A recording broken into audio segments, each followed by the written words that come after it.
माता मयारू के पौरी पर के हृदय में धर लो ध्यान। तोर कोरा में बैठे हो माता, सुनील के शरणदान। जय मैया माँ बमलाई तोला सब गोहरावत है।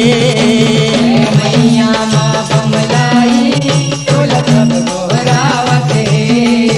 जय मैया माँ बमलाई तोला सब गोहरावत है। जय मैया माँ बमलाई तोला सब गोहरावत है। बिंबा देवी बड़ बरदानी मैया, डोंगरी ऊपर बसे भवानी मैया। बिंबा देवी बड़ बरदानी मैया, डोंगरी ऊपर बसे भवानी मैया। तरस परस बर नर औ नारी, ओ मैया नर औ नारी, ओ मैया नर औ नारी। कत को आवत है।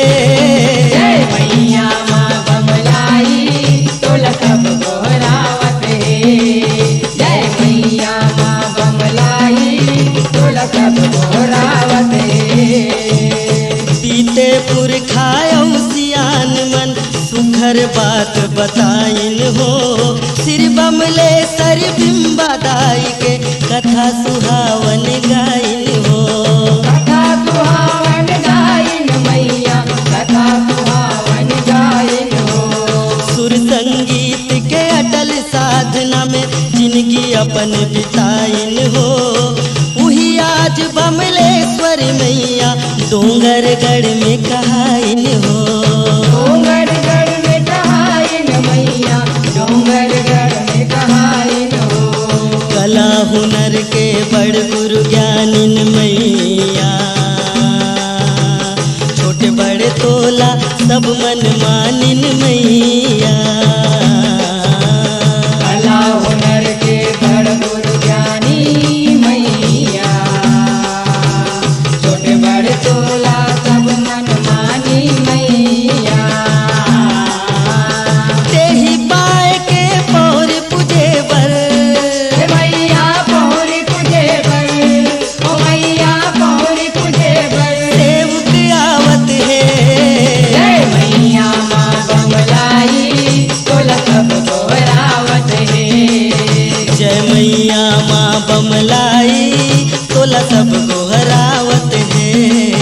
जय मैया माँ बमलाई तोला सब गोहरावत है।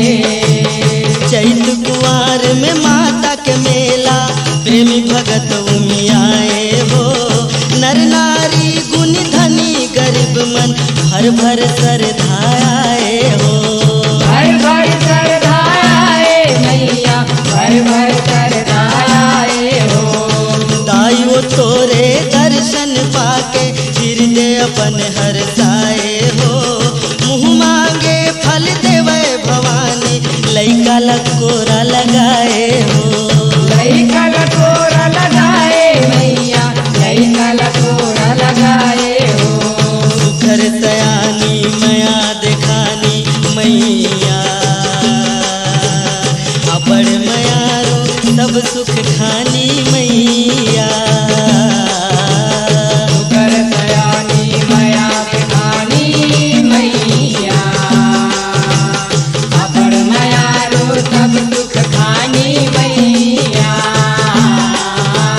दसों दिशा में जय बमलाई, ओ मैया जय बमलाई, ओ मैया जय बमलाई। शोर सुनावत है। जय मैया माँ बमलाई तोला सब गोहरावत है।